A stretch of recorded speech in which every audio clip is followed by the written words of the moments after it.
Dear student. Last lecture में हमने पढ़ा था रेफरेंस एंगल क्या होता है, एक्यूट एंगल के बारे में भी डील किया था। उसके अलावा हमने देखा था ओरिजिनल एंगल और रेफरेंस एंगल के दरमियान क्या रिलेशन है, किस तरह हम ओरिजिनल एंगल कैलकुलेट कर सकते हैं अगर हमें रेफरेंस एंगल दिया हो। अगर हमें रेफरेंस एंगल ना दिया हो तो हम ओरिजिनल एंगल कैसे कैलकुलेट कर सकते हैं। रेफरेंस एंगल ओरिजिनल एंगल से रेफरेंस एंगल किस तरह कैलकुलेट कर सकते हैं और रेफरेंस एंगल से ओरिजिनल एंगल का किस तरह पता लगा सकते हैं। उसके लिए हमने फार्मूले यूज़ किए थे, फार्मूले हमने ड्राइव किए थे, जनरेट किए थे। आज हम पढ़ेंगे कि हमें रेफरेंस एंगल की ज़रूरत जो है वो क्यों पेश आई, रेफरेंस एंगल की क्या इंपॉर्टेंस है किसी भी ट्रिग्नोमेट्रिक फंक्शंस को, ट्रिग्नोमेट्रिक इक्वेशंस को सॉल्व करने के लिए। देखिए लेट करते हैं कि हमारे पास जो है वो एक एक्स वाई प्लेन है, ये सेकंड क्वाड्रेंट है। हमें पता है कि ये वाला एंगल जो है इसको हम कहते हैं ये इसका ओरिजिनल एंगल है, ये हमें ओरिजिनल एंगल हमें पता है। अगर रेफरेंस एंगल की बात की जाए तो reference angle is the smallest angle with x axis, तो ये जो एंगल है ये है रेफरेंस एंगल।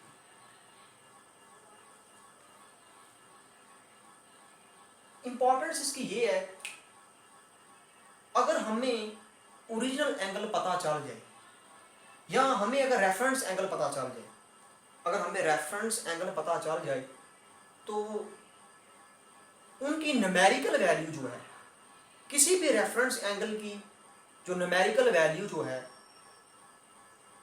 ट्रिग्नोमेट्रिक फंक्शंस के पॉइंट ऑफ व्यू से वो सेम होती है ओरिजिनल एंगल की ट्रिग्नोमेट्रिक फंक्शंस की वैल्यू की। मैं आपको बताता हूँ कैसे। लेट करते हैं कि इस तरह रैंडमली मैंने लेट किया कि ये जो एंगल बना है, ओरिजिनल जो एंगल बना है ये 1 जो है वो 50 डिग्री है, यानी कि यहाँ से यहाँ तक का जो एंगल है वो 150 डिग्री है, ये ओरिजिनल एंगल है। ऑब्वियसली बात है कि अगर ये 150 डिग्री है तो ये जो एंगल होगा ये 30 डिग्री होगा। जाहिर सी बात है यहाँ से यहाँ तक जो एंगल होता है टोटल वो 180 होता है। अगर यहाँ से यहाँ तक 150 है तो मजीद 30 ही तो ऐड करेंगे तो 180 बनेगा ना। ये तो रेफरेंस एंगल है 30 डिग्री। मैं ये कह रहा था कि रेफरेंस एंगल की इंपॉर्टेंस ये है कि अगर हमें रेफरेंस एंगल पता चल जाए तो हम इजीली ओरिजिनल एंगल भी निकाल सकते हैं, किसी भी लाइन की, किसी भी लाइन का ओरिजिनल एंगल हम इजीली निकाल सकते हैं। देखिए हमारे पास 3 तरह के ट्रिग्नोमेट्रिक फंक्शन है, साइन कॉस टैन, टोटल तो 6 है, इनकी इनवर्स भी है, साइन कॉस टैन। हमें देखें रेफरेंस एंगल पता चल गया, साइन 30 जो होता है वो होता है 1/2 या 0.5। आप कैलकुलेटर को यूज कर सकते हैं। अब देखेंगे जब आप साइन 150 करेंगे, साइन 150 डिग्री वो भी 0.5 ही होगा। अगर आप साइन 150 डिग्री करेंगे तो वो भी 0.5 डिग्री ही 0.5 ही होगा। यहां से समझ लगती है कि अगर हमें रेफरेंस एंगल पता चल जाए तो उसकी न्यूमेरिकल वैल्यू जो है वो सेम होती है ओरिजिनल एंगल के ट्रिग्नोमेट्रिक फंक्शंस की वैल्यू की, ये वाली।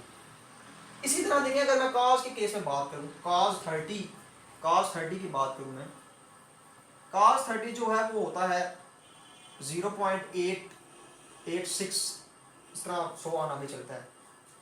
अगर आप cos 150 डिग्री करें तो वो होगा -0.86, इस तरह 100 आना आगे चलेगा। देखिए मैं अभी कह रहा था न्यूमेरिकल वैल्यू में साइन नहीं आता, मैग्नीट्यूड जस्ट आएगा।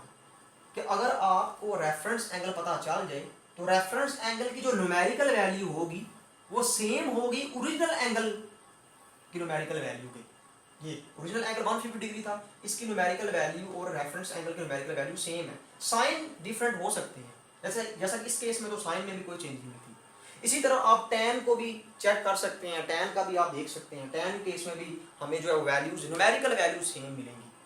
इसका मतलब ये हुआ कि अगर हमें रेफरेंस एंगल पता चल जाए तो हम ओरिजिनल एंगल इजीली कैलकुलेट कर सकते हैं।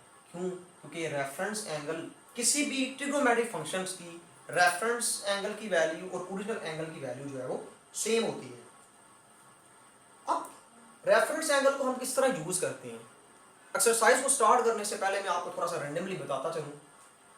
हमें एक ट्रिग्नोमेट्रिक इक्वेशन दी जाती है, उस ट्रिग्नोमेट्रिक इक्वेशंस को सॉल्व करके हम first of all reference angle निकालते हैं, फिर उस रेफरेंस एंगल को हम according to sine different different quadrant में ले जाते हैं और वहां पर हम ओरिजिनल एंगल निकालते हैं।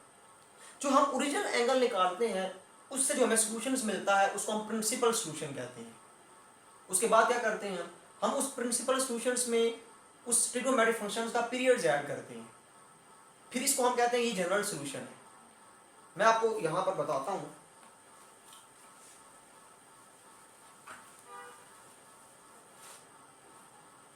फर्स्ट ऑफ ऑल हम क्या करते हैं कि हम किसी भी ट्रिग्नोमेट्रिक इक्वेशन से रेफरेंस एंगल निकालेंगे, उस रेफरेंस एंगल को हम डिफरेंट जो है वो क्वाड्रेंट्स में लेके जाएंगे, डिफरेंट क्वाड्रेंट्स में लेके जाने के बाद हम प्रिंसिपल सॉल्यूशन निकालेंगे।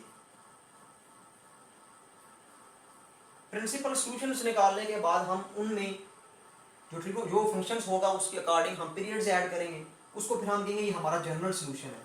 एंड देन हम क्या करेंगे, तमाम जो जनरल सॉल्यूशंस हैं उनको यूनियन की फॉर्म में लिखेंगे, हमारा वो जो है वो सॉल्यूशन सेट होगा। एक्सरसाइज हम स्टार्ट करेंगे, उसमें हम रेफरेंस एंगल का यूज़ देखेंगे, किस तरह हम रेफरेंस एंगल को यूज़ करते हुए ओरिजिनल एंगल निकालते हैं और किस तरह हम ट्रिग्नोमेट्रिक इक्वेशंस को सॉल्व कर सकते हैं। नेक्स्ट जो है वो लेक्चर में हम एक्सरसाइज स्टार्ट करेंगे, तब तक जो है वो अपना ख्याल रखिएगा। अल्लाह हाफिज़। इसमें हंसने वाली बात तो नहीं आती कहीं?